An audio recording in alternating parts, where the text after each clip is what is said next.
Hello, hello, hello. Good morning, good afternoon, good evening, wherever you are in the world. My name's Andy, aka the Opinionated Brit, and I'll be your host on this episode of the Opinionated Brit podcast. It's been a while since I've recorded an episode, and my guest I've got on today has been patiently waiting for his chance to shine.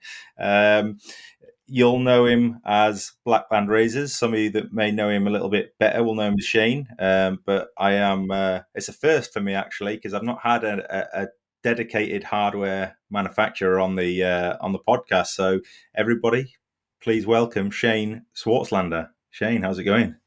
Good, Andy. Thanks for having me.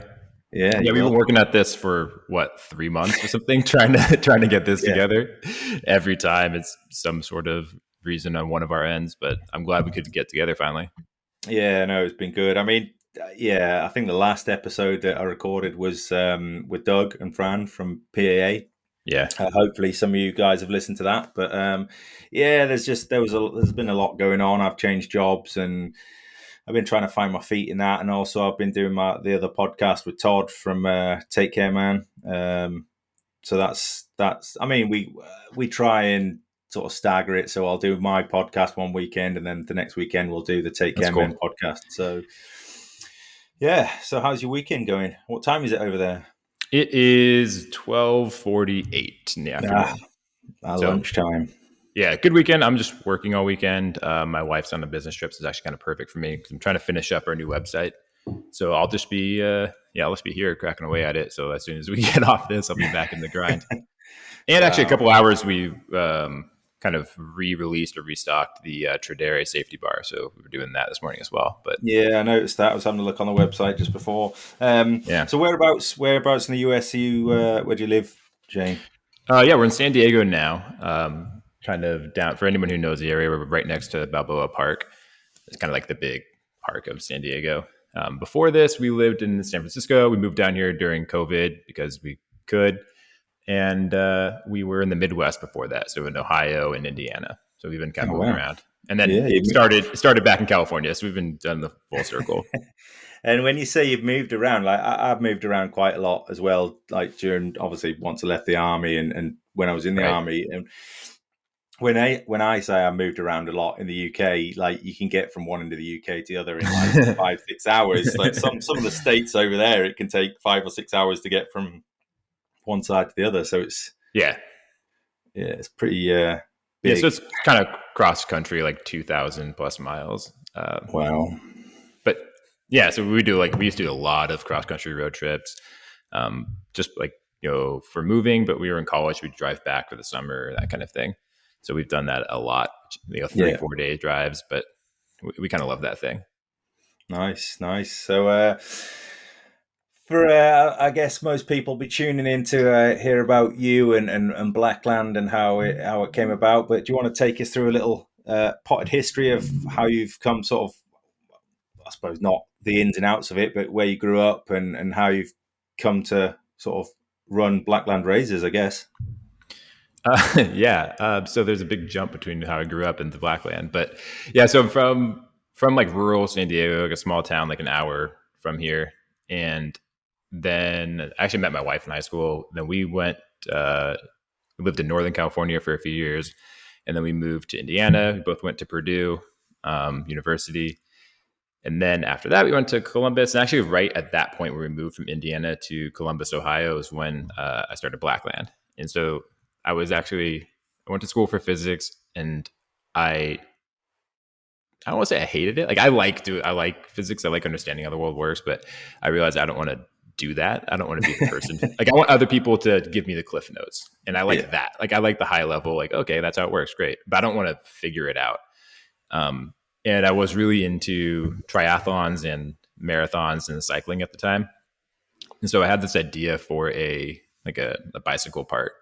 And I can't draw, and I had no skills. I still can't draw, but I finally have a couple skills. But back then I had nothing, and so I had to figure out how to get an idea out of my head and onto paper into the world. So I taught myself CAD to be able to design in 3D.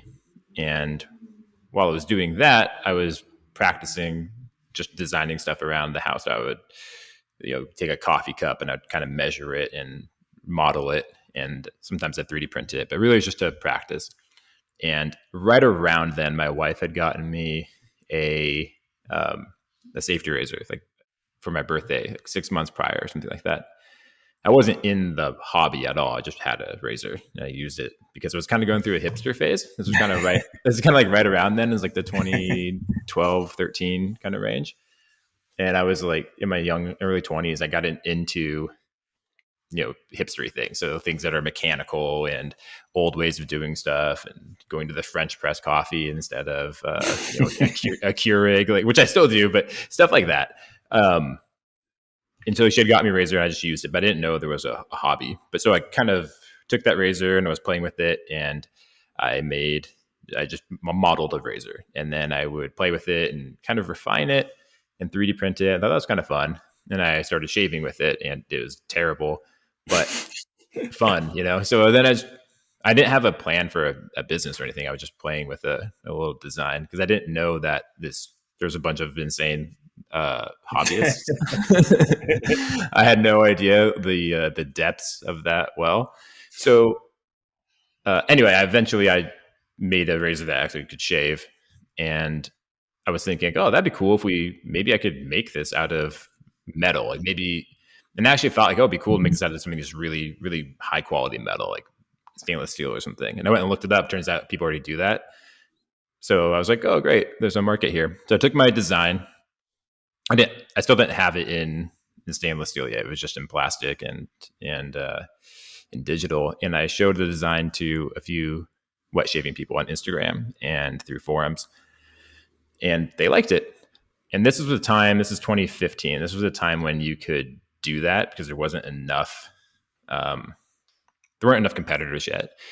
Right now, if you just show some half-baked idea to some guy on Instagram, like nothing's going to happen. I don't think. Maybe you should do it anyway, I guess, if you're at that point. But I was lucky enough that there was few enough razor makers that you could kind of make a splash just by doing it.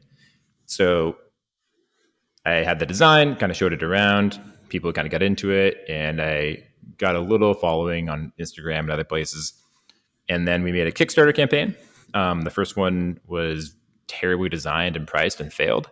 And then we changed nothing about the product, but just changed like the way it was structured, and then relaunched, I think, a month later in August of 2015.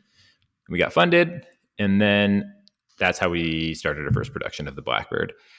And then we started shipping in the beginning of 2016, and then we've been kind of off to the races sort of since then, although the race is constantly getting a little bit faster. Nice. And that's it, basically. Wow. So did you have a job before Blackland, or? So I've never had an adult career job ever. I mean, I've been working since I was 14, I think, doing stuff, doing jobs through high school and college, but I just made myself a job instead of getting one. Nice. And and it's helpful to do that when you're used to being poor out of college. Doing it once you have some sort of standard of living is much tougher. Like it'd be a lot harder to start, now. But so I got fortunate that we could, and I have a really patient wife, and we then girlfriend, I guess, and we could get by on whatever measly income between the two of us. And so now it's kind of grown with us, and now it's a healthy little thing. Nice. No, I suppose so. Blackland's all you've known, really.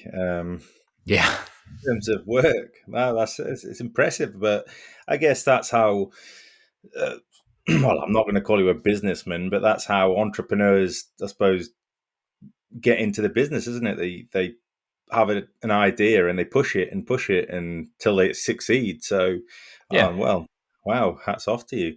So what about outside of Blackland? What do you do outside of Blackland? What are your hobbies or interests? Anything? I'm a serial bad at everything person. I'm one of those, just like I love to just do stuff and be terrible at it. Like when I was younger, I got into woodworking. I get into stuff for a minute and I get okay at it, and then I go do something else bad. So I've been into various times, like into woodworking. And one time I made myself shoes. Like I taught myself how to sew and made shoes that were really terrible. I just like making stuff and tinkering with things.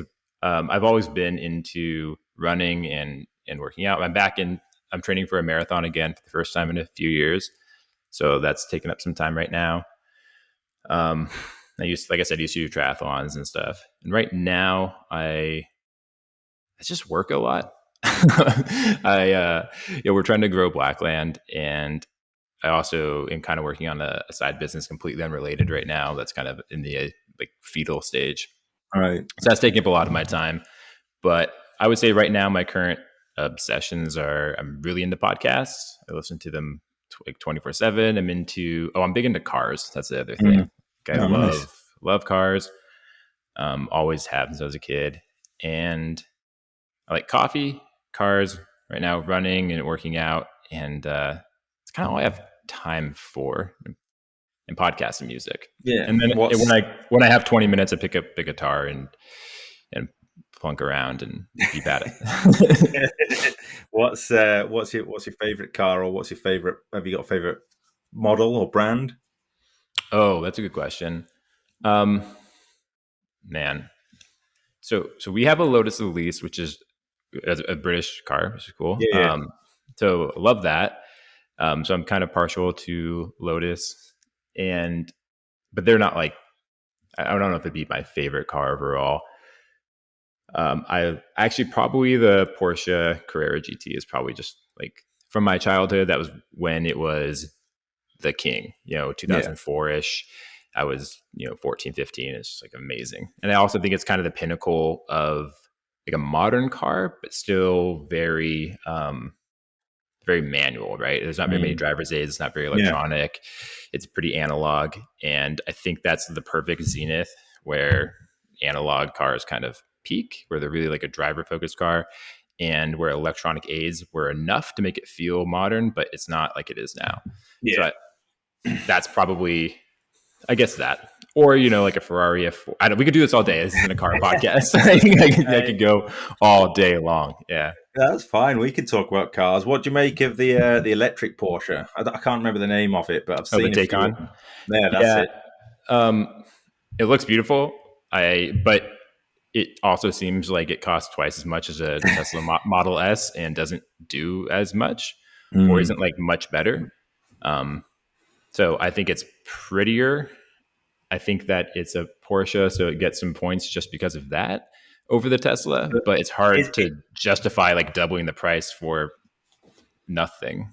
Is it a Porsche though? Because it doesn't growl. It doesn't sound like a Porsche. It looks like one. It performs like one. But for me, with a car, not necessarily a sports car, but a car needs to sound like a car. And Porsches sound like Porsches. They have a distinctive sound. And I suppose, I guess they've done it to break into the electric market and move away from carbon fuels. But I mean, we all have to adapt, right? People freaked out when Porsche went away from the air-cooled 911 and they went to water-cooled. And people freaked out when they took the Cayman from a naturally aspirated 6-cylinder to a like turbocharged 4. People get used to it though, and then they go, okay, it's fine. And now the 911 produces more horsepower, is more reliable, and it's a better car than it's ever been. So I think people just adapt. But Porsche is also trying to do they're trying to engineer, I don't know, they call it like man-made fuels, I guess. Like, I don't know, I can't think of a better word. Like a hydrogen? No, because like a hydrogen fuel cell is basically like an electric car. It's just like a hydrogen battery, effectively. But no, they're trying to basically make like combustibles that are cleaner and renewable. I guess like renewable fuels, because they have their feet like in a bunch of different places, because they know that their sound, like you said, is a big part of it. So they want to keep internal combustion, but they also accept that like electric is coming, whether they like it or not. So they have to be in both worlds. Yeah, I don't know. I've opened up a can of worms. Have you ever seen? No, man. Have you ever seen Top Gear? The British show. Yeah, of course. They have the US version a lot as well. Yeah, they have the British version's way better. Yeah, for sure. I don't watch it anymore now that the original guys don't do it. But yeah, they have a good show on Amazon. Yeah, I haven't watched it in probably a decade or so. Occasionally, I'll throw on like a one on YouTube, like an old one. There was that one where they put the I don't think it was minis. I think it was smart cars. They stacked two smart cars on top of each other. So stupid. Yeah. They lived in it. Well, that might have been a separate, but they made cars that they could live in. And I don't know who it was. I think it was Jeremy Clarkson made one, or Hammond made one that opened up into a massive like palace. But yeah, That's so a good cool. show. Yeah, it's awesome. So let's get back to Blackland then, because what was the first Razor that you made, and how did you, I suppose, take it from the idea to the actual Razor? Yeah, so that was the Blackbird, what became the Blackbird.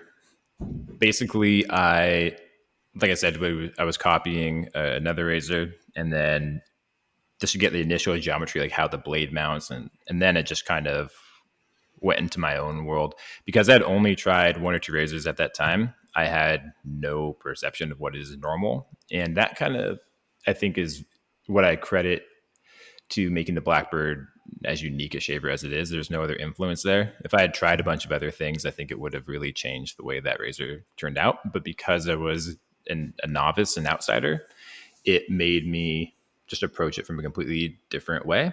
So it has a lot more blade feel, a lot more blade exposure, but there's kind of a small blade gap, and it's kind of a weird geometry that even still today people find extremely unique. And typically when people get the Blackbird, whether they like it or not, they agree that it's in its own little world. It's totally different than other Razors.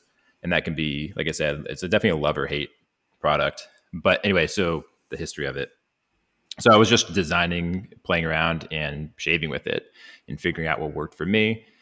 And because I didn't know anything about blade gap or blade exposure, it was just tweaking things to think about what kind of intuitively made sense to me.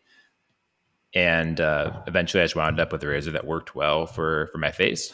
And then it's just me, set out to find a manufacturer. And that was hell. So that actually took like 6 months to find a machinist who would do it. Wow. And I think basically what I did is I made this massive list of all the people I thought could do it. Again, I didn't really know what that meant. Like, I don't know what it means to be able to do it. So I did the best research I thought I could. I did a bunch of research on what machining, how it works, and I tried to get my head around it, but I still didn't really have a great understanding. But so I had made this massive list of manufacturers, and I contacted the ones I thought were appropriate.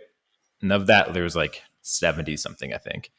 And I heard back, and I'd email them, follow-up phone call, and then like follow-up email. So like 3 or 4 different like contacts for each one. Yeah. And I reached out like that to 70 something of them, and I heard back from 3. Wow. 2 no's, or no, 1 no. No, 2 no's and 1 massive quote. And then it kind of like whittled that massive quote down to something kind of reasonable. And so actually we did some prototypes with them. Everything looked okay. And then we started the second Kickstarter, the one that became successful. On the night before it started, that machinist came back to me and said, actually the quote is, I forget how much more it was, but it was more than we were going to sell the Razor for. They like doubled it. And it was the night before, so it was already going. Yeah. And it had taken 6 months to find them. And now we have 30 days from the end for this campaign. So we're on the eve of the campaign. It took 60 days to find that guy or those people. And now I have to figure out how to do that, or I pulled the plug. So I was like, well, we'll figure it out. So immediately, so we started the campaign and it got funded, and I knew it would because we had adjusted the things we needed to adjust. And so I just went and did the same thing again. And then I finally found I will say it helps when you have like 20,000 something in sales sitting there and you can go, hey, we're trying to make this. I already sold a bunch. Can you just help me? That does help. So that made it easier. And we found the machinist that we work with still today. So every retail there's like 4 Blackbirds, I guess, that were made by another company. Those first few prototypes, and I don't know where they are, so they're gone. But every other Blackbird and every other Razor we've made has been made by the same family-run machine shop in the Midwestern U.S. Nice. Oh, wow. I guess I suppose it's a little bit like trying to find a job, isn't it? You go to so many companies and I wouldn't know. Oh, yeah, you wouldn't know. You haven't gone through the heartache of trying to find a job. But yeah, it is similar. You go to so many companies and like Right. maybe not so much today with like LinkedIn and Indeed and stuff, but back in the day when you'd have to physically send a CV by post or take it in, and people just kind of look at you and I'm not interested. So I kind of liken it to that. It is. So are all the Razors, and how many Razors have you got, or how many like I'll say staple Razors, but how many? How many do you have? Sure. So yeah, it kind of depends how you count. But we have in kind of terms of like product lines. There's the Blackbird, Vector, Saber, Tradere, and we had the Dart. Dart's been discontinued, and we are now bringing out the Era, so that'll be our 5th. And then, of course, there is the Blackbird Titanium, Vector Titanium, and formerly the Blackbird Brass, which was also just recently discontinued. Wow. And there's one key or one thing that's the same with all those Razors. They're all high quality materials, aren't they? And I suppose that's not necessarily your unique selling point, but it's going to be a lot easier to sell to a company that you're wanting to sell high end razors made of high materials rather than I don't know a zinc coated razor or something like that. Yeah, it's also just a matter of pragmatism. It's actually harder and more expensive to make cheap things than it is to make expensive things. Because you don't have to do any molding, you don't really have the high minimum order quantities, and you don't have to have that massive upfront investment. It is still really expensive. Now, over time, as you scale, then those economies of scale kick in, and obviously going the cheaper route becomes cheaper over time. But to start out, if you have a few grand in your pocket, you don't really have much of a choice if you're bootstrapping. So there's that. But yeah, also it's just a sense of pride in having things that are really well made, and I really enjoy that. And I wouldn't have it another way. Like I like that we can have our production here. I like that I can go meet the people that and I do that make the things that we sell. And I like having that level of control, that level of precision, and it also gives us better customers, I think, to some extent. Not to say that someone who is buying a $20 razor is a bad customer. That's totally fine. But it is nice to have people who kind of know what they're doing. So you limit the education component because we're basically selling just to hobbyists and kind of to the higher end ones. So the people who have a ton of razors, they know what they want, they know what they're doing, they know how to shave. That makes it easier.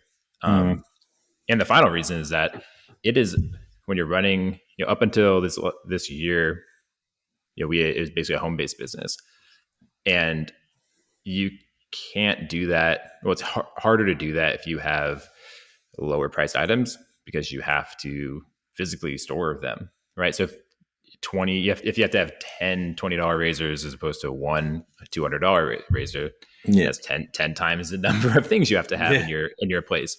And that's something that like soap people know well, right? Soap makers find out real quickly how difficult and annoying it is just to deal with the mass number of things in a small space because it's a quantity game, and that's difficult. So I kind of forget the initial question, but I think that's why all those things are what make having kind of higher end, well-made products better. No, totally. Yeah, and I think, I suppose the beauty of your razors and the price they are, you get what you pay for at the end of the day. And I mean, some people say that they're an investment. I don't think they're an investment because it's gone are the days where, I mean, it still happens, but people have them as like an heirloom to hand down to their family. But it's for me, it's the case of saving up to buy that Razer. I wouldn't be able to buy one straight off the bat, but I could definitely save up for one, and that's what makes it that little bit more special. You know what I mean? Because you've actually you've saved to buy it, or at least I would anyway. But there's something just really nice about having just high quality things. And it's true that you could get just as good a shave or similar shave with something much cheaper, just as you can drive a car that gets you from A to B the same way. But surrounding yourself with things that you find beautiful and that you enjoy using, and you know the story behind them, there are all these. It's just a mental game we're playing to almost trick ourselves, but it just makes life a little bit better, right? When you have that beer that's like, you know, a craft beer, and you know the guy who made it. There's something cool about that. Like, we buy story, and we like things that we like things that we attach to, and whether it's fair or not, we don't typically get attached to things that are cheap or mass produced. You don't have that connection, and it just makes it a little more enjoyable when you love the tool you're using. Yeah. And I was going to say, out of all the Razors I've got, I'd probably gravitate to the more expensive ones, just because you feel a little bit more cute using them.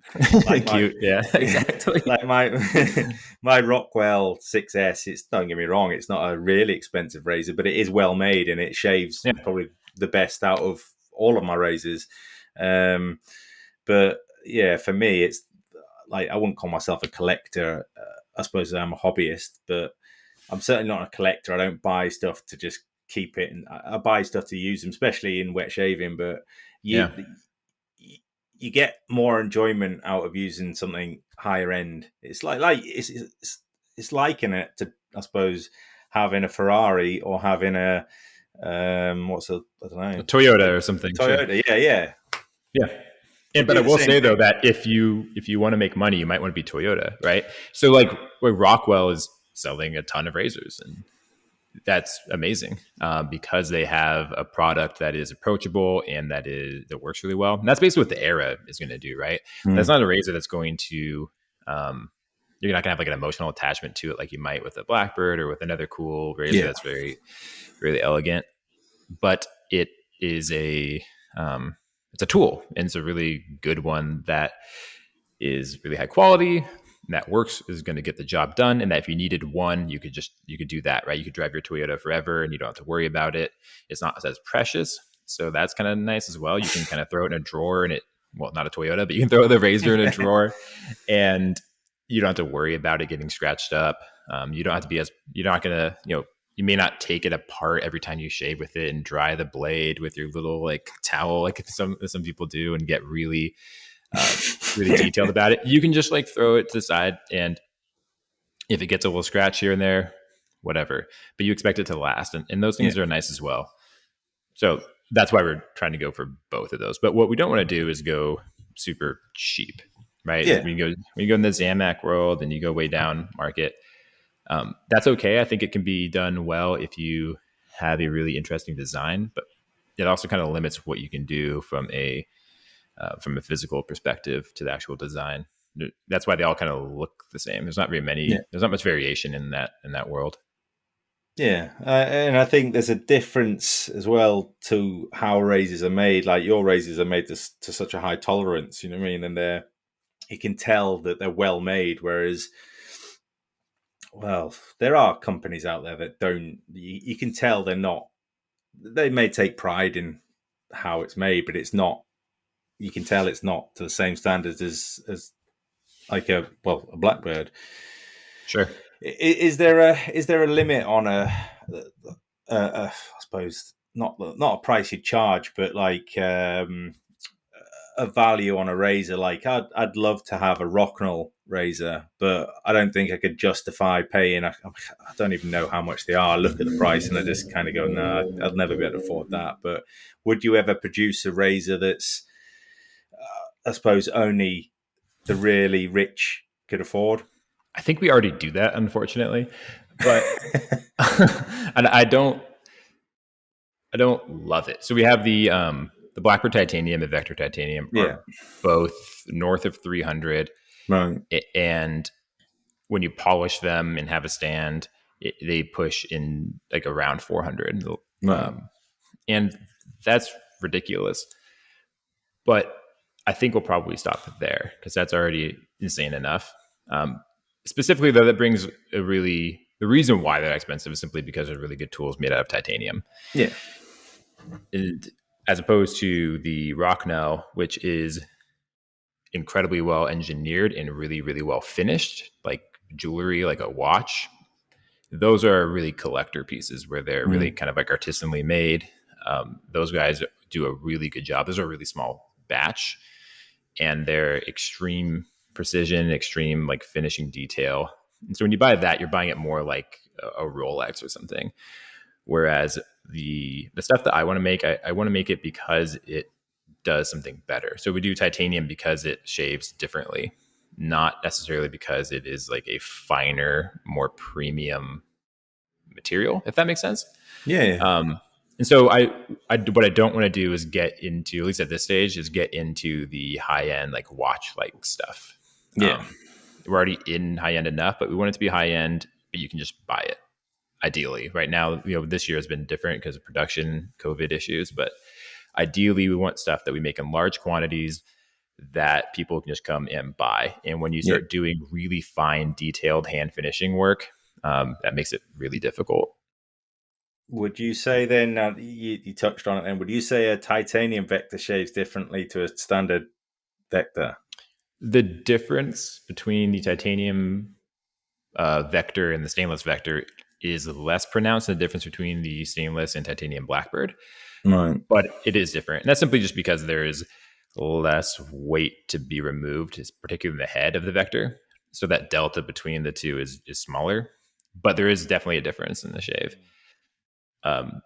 Now, are you kind of more asking broadly if titanium to stainless really changes the dynamics, or specifically the Vector? Yeah, no, I suppose, mate. No, because obviously titanium is lighter and aluminium is lighter. You know what I mean? So they're going to be, But I suppose more in terms of the shave and whether it would be, I don't know, smoother, or I suppose is there a massive difference there? It is transformative in the Blackbird. It is different in the Vector, but I do actually prefer the titanium Vector as well. It just smooths it out a little bit. It makes it just a little lighter, and obviously it makes it kind of more fun to use. And I like that, just kind of whipping something across the face. I've gotten really into that lately. So from that perspective, the titanium Vector is definitely a little bit better to me.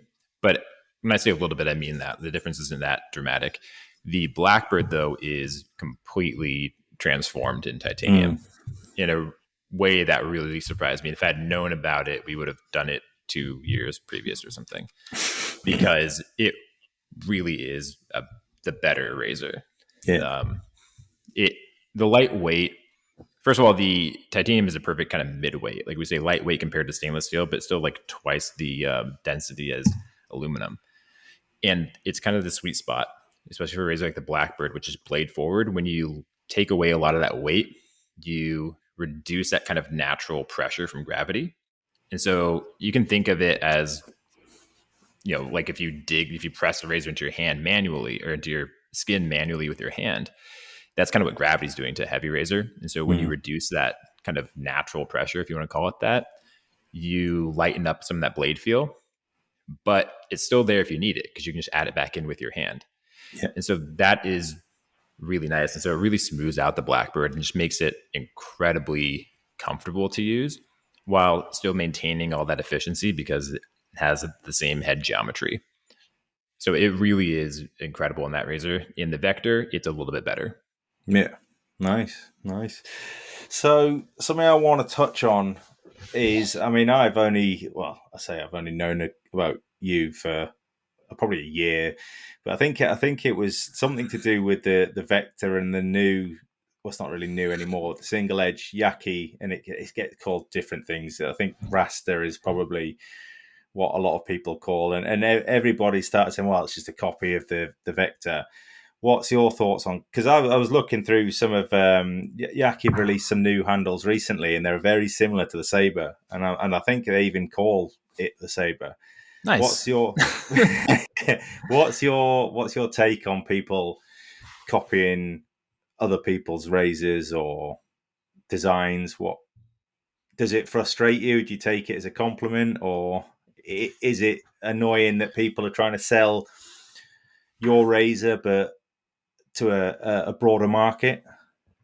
So I just like you don't like blame an alligator for like biting a dog. You blame the person for letting the dog nearby. Like I don't blame them for copying the vector because that's what they do. But I do think that the shaving community can should try to, protectionism is too strong of a word, but if you want new cool designs, you should give your money to the people who make them as opposed to the people who take them, because eventually, in the extreme example, there's just no reason to innovate.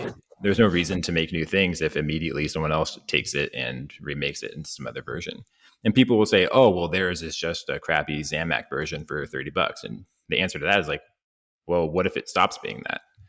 Like there's nothing stopping them from making it in the exact same way.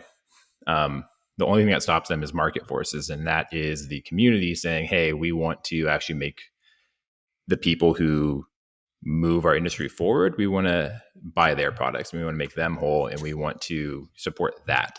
And so just like the person letting their dog near the gator, you don't blame the gator, you blame the person with the dog. And so I look to the community to support the people who make the things you want, because eventually they're not going to have anything to copy, right? Because they're not innovating, they're not creating any new designs. They're just looking to us to do the work for them. So, I give that to the people. And I will say that, of course, I understand that the vector is crazy expensive. And so I don't, I understand the onus to go buy something for $30-$40 instead, because not everyone can afford it and not everyone should afford a $200 razor. But so there's a little bit of responsibility on my end as well to create products that are more approachable to people who want them. Because it's cool for me to sit here and go, oh yeah, the community should buy my stuff, but if the community can't afford it, then what are they going to do? Are you forced to save up for 6 months? But so there's two things, just responsibility on both ends, and we are going to be making in the same technology that the Era is made from, that 3D printing technology. We'll be making a kind of vector style razor most likely next year. Nice. But assuming the Era goes well, if the Era falls on its face, then we won't. Is there not a place for putting patents on designs in to stop people doing that? You can't stop China from doing anything. Well, I suppose, yeah. And it's also a so we have the design is copywritten, and we're working on that, but it's not patented in that sense, although we will be getting a design patent as well. But it doesn't matter, because the how you enforce it, there's no enforcement of international companies. If somebody down the street wants to do that, they'll have a letter from our lawyer. But what are we going to do to someone in China? They know that. You can do worldwide patents as well, but it's still not really enforceable. And as with all legal things, the enforceability of it only goes as far as your pocketbook, because you have to still pay for all the legal fees, and you still have to be willing to go through it. And so there's this balancing act of, okay, well, I want to protect designs and I want to dissuade people from doing things, but if I spend, so if doing like a worldwide patent can be, depending on what you're doing, like 20, 50,000 or more. Do I spend that money? Okay, great. Then what do I do to fight it? Like, what if someone copies it and I have to go to court for 3 years? Am I going to be able to fund that? Is it really worth it? And how many razors are we talking about here? Like, this market is pretty small. So how many sales am I really losing here? That's the math that you have to play. Yeah, no, that's a fair point. Right, we'll move on. I've got a couple of listener questions. I always put and some in my own defense, I'll probably leave it a little bit late for people to get on the bandwagon and ask questions. But I've got a couple of questions here. So the first one's from David Danhu, and he's a big advocate of my podcast. He's also got his own podcast as well. So make sure you listen to that. But he's asked what was the inspiration design behind the various Razer models. So is there something that I guess inspires you for a certain design? The Blackbird had, it's named the Blackbird because of the SR-71 Blackbird plane. So there's that. That definitely was inspired in design, language, kind of like that, in very broad terms. Like some people are like, "Oh, it's nothing like the Blackbird." Like, of course, it's not. It's a Razor, not a plane. But we took some inspiration from just like those sharp lines and those kind of long curves that just kind of go to points. I like that. So the kind of combination of angular. The fuselage is this big. There's kind of these sloping curves, but then they go to these sharp points. And same at the front of the plane. And so we took some of those influences. Nothing else is a specific influence. They're all design driven. I should say they're function driven. So the Saber was, okay, how do we make a gem razor? But let's make it with the blade and the head centered over the handle correctly instead of having the post behind the blade and making this like shovel, this big shovel thing. And so that kind of thinking about how to design that post dictated the overall design of the Razor. But fundamentally, I want all of my designs to be simple, unique, and recognizable. And those are like the three big things. And pretty much everything we make ticks those boxes.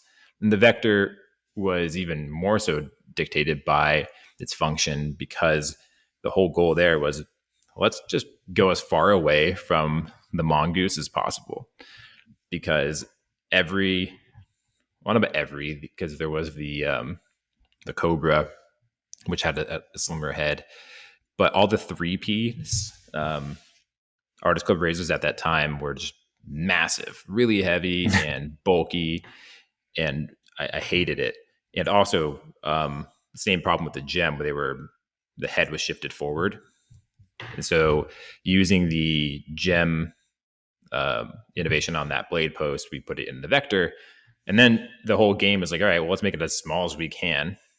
And so it's literally the size of the blade that it uses. And then there's only so much styling you can do with that. Once you make it like that tiny, it's like, okay, well, let's make it a little bit curved. Let's try to spice it up a little bit. And then let's have a handle that matches with that, the size. Like it's a very small, slender, so we want the handle to kind of match the general flow of the head. So there's not a specific design influence, generally speaking. I do spend a lot of time just looking at other people's designs and stuff like that.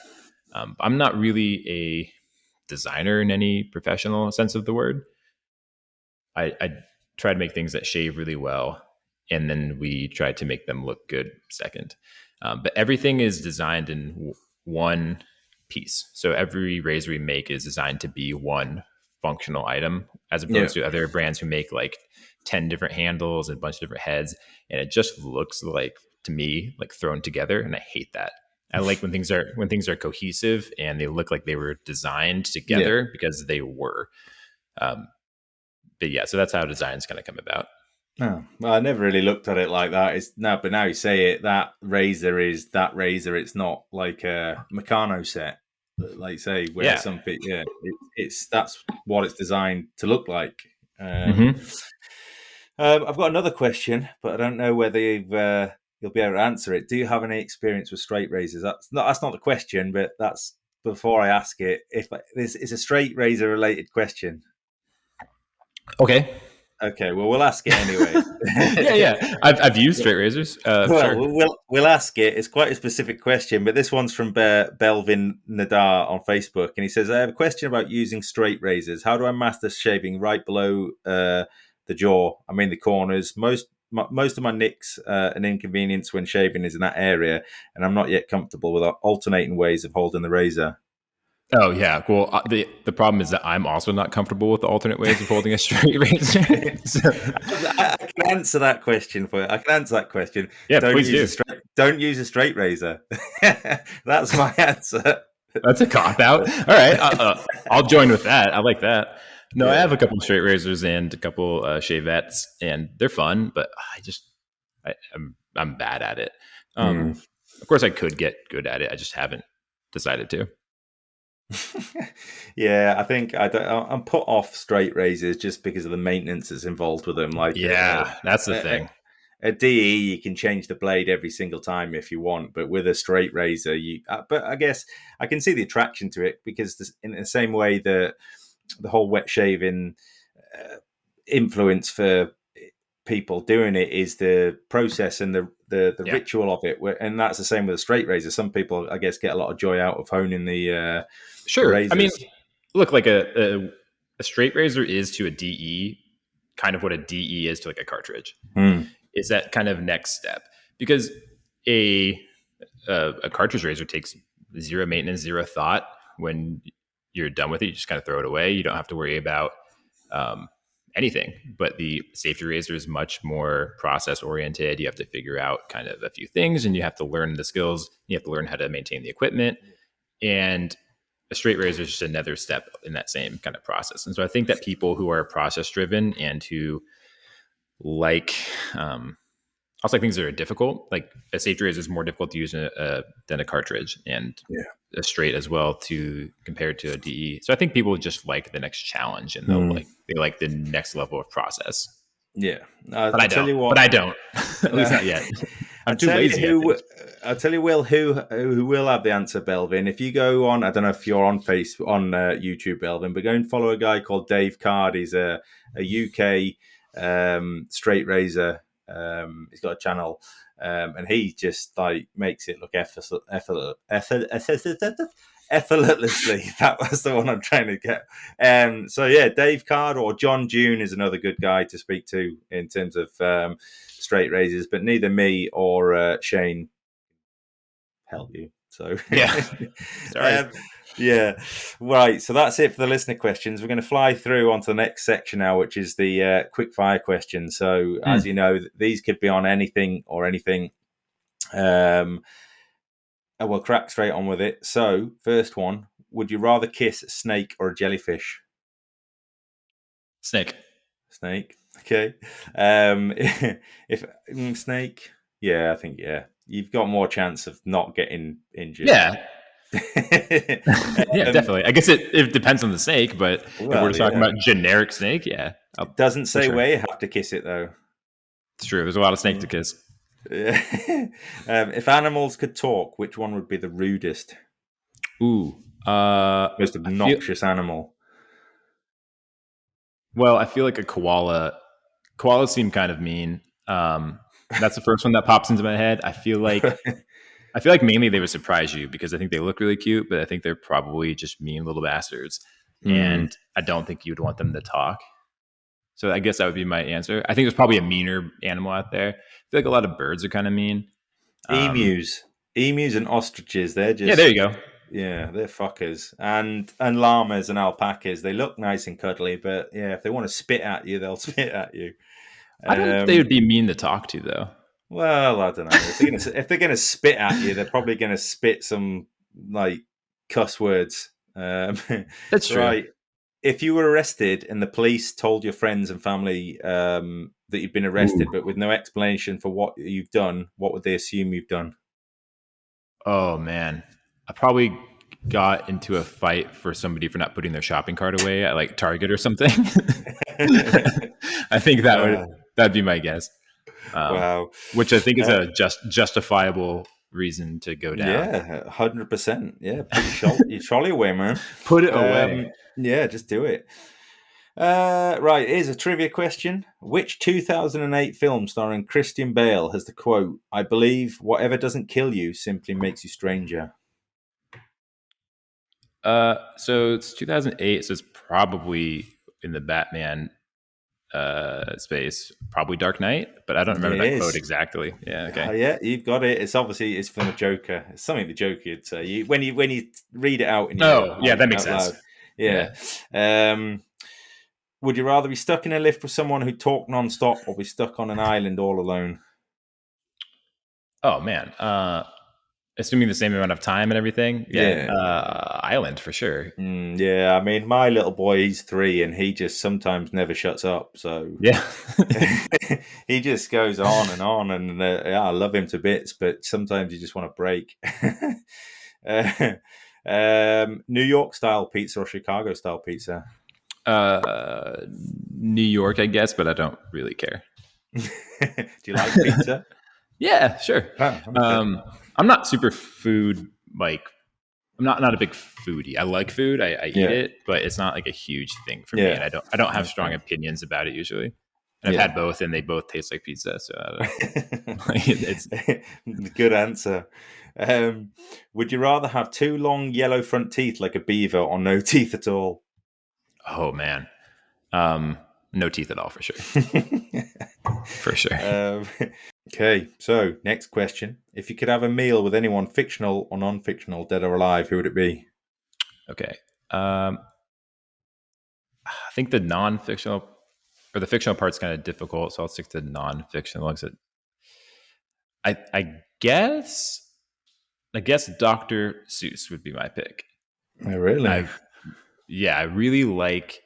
loved him as a kid, and I love that like wordplay. And I know he's gotten kind of like a bad rap in recent years, but I'm biased enough that I'm just going to ignore that. And I think that like the totality of his work is great enough that I guess that would be my choice. Nice. There's plenty of other like super interesting people I'd like to sit down with. But that would probably be my pick, I guess. No, I'm not like I'm not great at having at like idolizing people. I don't have like a long list of heroes that I care a lot about. I guess like if we were to throw like a musician in there or something, maybe like Tom Petty, he seems like a cool guy to hang out with. But yeah, I mostly think that people are just kind of people when you actually sit down and hang out with them. Well, and there's not like a super important list for me, but I guess Dr. Seuss, we could just play rhymes back and forth, and that'd be fun. We'll go with that, Dr. Seuss. I like it. Next question, and this is another quiz question. Losing My Religion was a hit for which alternative rock band in 1991? R.E.M. Yes, it was. It was R.E.M. For some reason, I've got Nirvana written down, but it is R.E.M. You're right. It's weird. Yeah, it's definitely R.E.M. Right. If there's a spider in a house, do you kill it or set it free? Set it free for sure. Oh, no. They're squashed straight away, but it's not me that squashes them. It's my wife. I'm terrified of them. Sometimes I'll come home and there will be a like a jar or a cup just in the middle of a random room. Like on the floor, and I'll be like, "What is that?" She'll be like, "Oh yeah, there's a spider in there." And so then I'll like she'll trap them, and then I'll go take them outside somewhere. Oh yeah, I hate. Yeah, I want to keep them outside. I spiders are cool. Let them guard us from like flies and other stuff that I hate. No, I say burn them all. Right, which actor isn't it? Oh no, sorry. Would you rather be able to see smells or be able to taste colors? I guess the second one, taste colors. Okay, nice. Yeah, sure. That sounds kind of like oh man, what's the? Skittles. I don't know why I can't think of this. No, I'm thinking of the brain condition where people associate colors and with like sounds and stuff like that. Oh, really? I don't know what. Yeah, I don't know why I can't think of the name. My wife. Are you is sure like that's not people taking acid? I think that might give it to you a little bit, but and no, but some people, I hate that I can't think of this word. As soon as we end this podcast, it's going to pop into my brain. But basically, like if I say like 126, my wife will have she'll be like, "Oh, that's gold and it's kind of shiny." Like she associates like words and like numbers and things with colors, and she like kind of sees them. And that's a pretty common thing. So she'll like avoid certain things because of the way that she visualizes them, which I think is really weird. That must be a torment on the senses. Yeah. A little bit. Yeah. It's definitely weird. I don't know about that, but Right, if another the trivia. I'll say it again later. Yeah, yeah. Well, when we finish these questions, you can Google it. Next question. Would you rather ride a unicycle to work or hop on a pogo stick to work? And I guess it's probably irrelevant for you again because you don't go to work as such. Oh no, I do go to work now. I commute for the first Oh, time ever. Yeah, yeah. No, we have a headquarters and we have a shop. right. So I go out there pretty much every day. Yeah, it's weird because my wife and I, for the last 5 years, I worked at home and she went to an office, and then COVID happened, and now we completely switched. So I go in every day, and she's home all the time.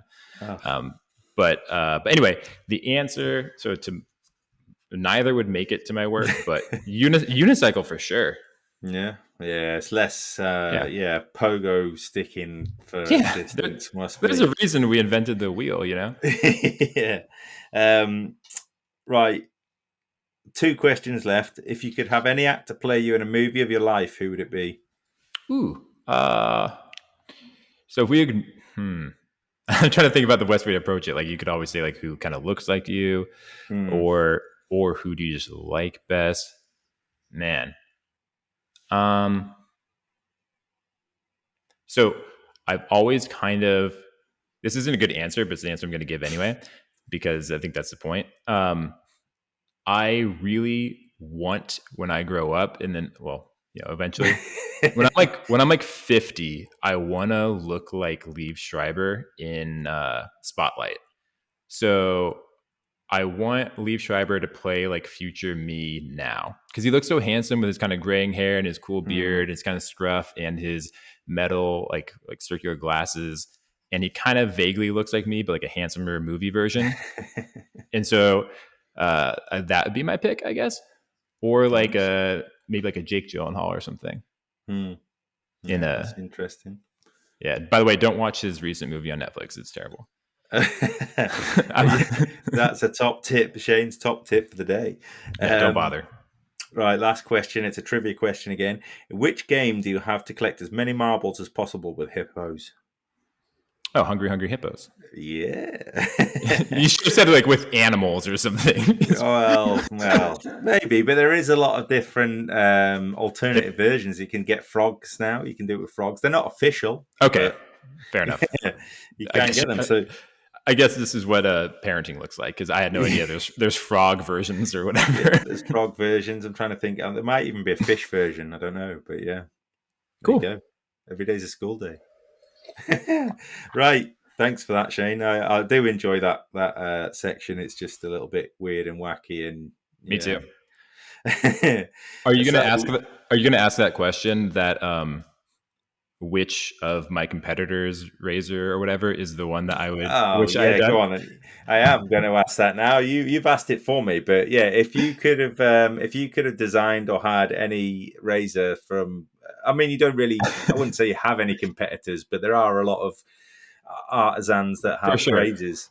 The only reason I brought that up because I think it's the funniest question every time you ask it, because watching the other people squirm and spend like 5 minutes talking in a circle about it cracks me up every time. People have such a hard time answering it. No, for sure. For me, it'd be the Leaf for sure. I think it's the cleverest Razer that has been designed in the last 5 years or whatever. Definitely. Oh, nice. Awesome. Yeah, I don't get why that's such a difficult question for so many people. I guess they're afraid of giving other people kudos. But for me, like there'd always be a product, even if it's a soap base or something that you'd kind of wish you'd created. You know what I mean? It's like everybody does it every day. You know what I mean? It's like why didn't I think of like? I think it's particularly difficult for soap makers because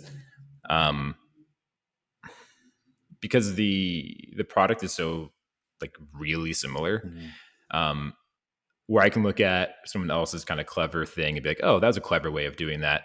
Soap base is like, it's really subjective, and they're all really similar. And I think it also really requires you to go test them all. Like I do have a leaf, but I could just look at the leaf and be like, oh, that's clever. That's good. But like, I don't really try very many razors. And so if you're a soap maker, you probably don't try very other people's soaps. I suppose. I think that's probably why. It's maybe a difficult question, you're right, but I do like to ask it. I think it's hilarious. I love it. I love watching it. That's why I wanted you to ask it. Someday somebody's just gonna go snap and they'll be like, yeah, I wish I'd made that. But like, especially soaps. Yeah, soaps, I think the other thing is that like they can just go make it. I think that might be the other issue with soaps, is that like, well, if they really wanted to, then they could just go do that tomorrow. Yeah, I mean, I can't imagine I'd love to start my own like company, grooming company, but it comes down to money. It comes down to money. Oh, it's not that much money. You could do it. Yeah, but it is. Though it is when you've got 3 kids and a house to pay for. Granted, yeah. I definitely understand. But it takes so much less money than you think, you know? Yeah. No, yeah. I know. I mean, I've looked into it. It wouldn't cost an arm and a leg to start it up, but I mean, with soaps, it's so difficult to put a unique spin on it. Like Peter over at A&E does such a good job with making his bases different, but still the same. Like his new Kaizen 2 with emu oil. I've never seen a soap with emu oil in before. But here's the thing, though. The reason why Peter is successful is not because his soaps are the best. They're it's not to say that they aren't the best either, but that's just not the reason they're successful. The reason they're successful is because of Peter's marketing and his ability to connect with the community, because he was in the community for years and he developed a reputation. So when he brings something to market, people listen because he's already built that in. And then having a great product on top of that is necessary. But if someone else came out with an emu oil soap tomorrow, it wouldn't mean anything. Like no one would care. Or whale blubber oil or whatever the next ridiculous thing is. But it's Peter's ability to have a market base, or like, you know, a customer base when he started, already kind of built in, and then his just like relentless growth attitude, right? He's constantly making new things and pushing it forward, and so that's why, like, you already have a following and you already have sort of a network, and so you could do a similar thing as well. Like if you make something tomorrow, people will go buy it because you already have like a following. People respect you and trust you, and you already have a built-in audience, so you're doing already a lot of the difficult work up front. What people do is they have to make the mistake of like, if we build it, they'll come. And so they think that if I build an incredible soap or razor, whatever, that then people will just show up and buy it. And sometimes that's true, but it's a lot easier if you already have the people there and then you make something later. So yeah, no, that's a fair point. I dread to think where emu oil comes from, though. Probably emus. No, really? Oh dear. Yeah, well, I walked into that one. Have you never considered making a soap? Yeah, we'll have one next year. We're in the process right now. Okay. Wow. Is that an exclusive, or if I'd done a bit more digging, would I have known that? I don't know. I forget where I tell people things, but maybe it is an exclusive. Let's call it exclusive. I think it's close to it, if not. We've hinted at it before, but it's actually in the process now of happening. Oh, wow. So we'll have more details about that later, and who is making it for us, which I think people will find really cool. Okay. So yeah, more on that later. Nice. There you go. There's a Opinionated Brit sort of exclusive. Yeah, we don't know. I think so. I think it's close to it, if not in a public way. I've definitely told people kind of one off, like, yeah, we'll do a soap at some point. But yeah, nice, cool. Well, on that bombshell, we're going to move on to the last section of the podcast, which is the Beat the Intro music quiz. Now, for anybody listening that hasn't listened to the podcast before, which surely everybody's listened to this podcast by now, it's time for the world famous Beat the Intro music quiz, and it's feared and revered across the globe. And if you are a first-time listener, we'll run through the specifics of it. So for your benefit as well, Shane, you're going to get to hear 10 songs. Oh, I should mention as well, if you're watching this on YouTube, you won't get to listen to it. You'll have to listen to it on one of the hosting platforms, because YouTube likes to shut me down for having music on for some reason, and the other podcast platforms don't seem to be bothered. But yeah, so unfortunately, if you're watching this on YouTube, it's goodbye. But go over to the Spotify or iTunes, and you can listen to it.